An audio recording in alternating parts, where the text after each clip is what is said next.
दादा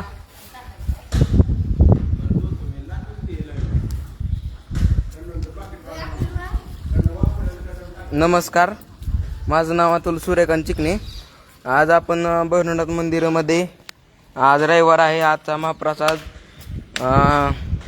गावकऱ्यांच्या वतीने आहे व आम्ही देवळामधील इथं चुली पेटवण्यासाठी इथला कचरा हे गोळा करत असताना श्री भैरवनाथ मंदिरमध्ये परिसरामध्ये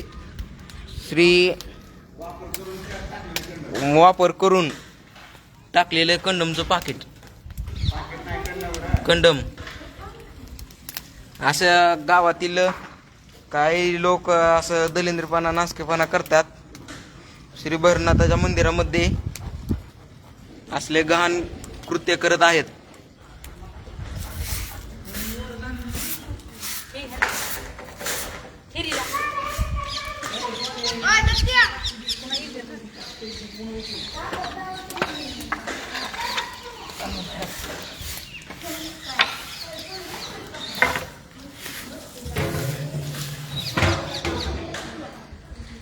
ही तिसरी वेळेस आहे असं भैरवनाथ मंदिरमध्ये गहाण कृत्य करायचे असे सापडते. 3-4 वेळेस झालं.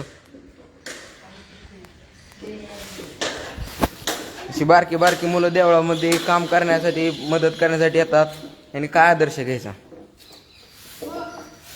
नमस्कार, मी सूर्यकांत चिकणे. गावातील व इथं मंदिरात झोपायला येतात त्या मुलांना माझी विनंती आहे की आजपासून इथं मंदिरात तुम्ही झोपायला येऊ नका.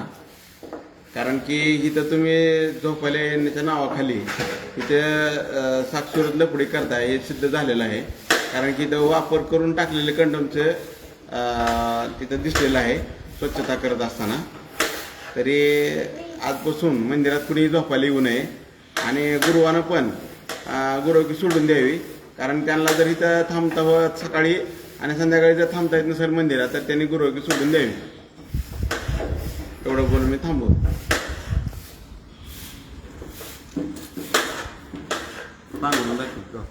झोपायला येते ती जवळजवळ 10-15 जण गावातील पोरं असतात, त्यांची पांघरुणं.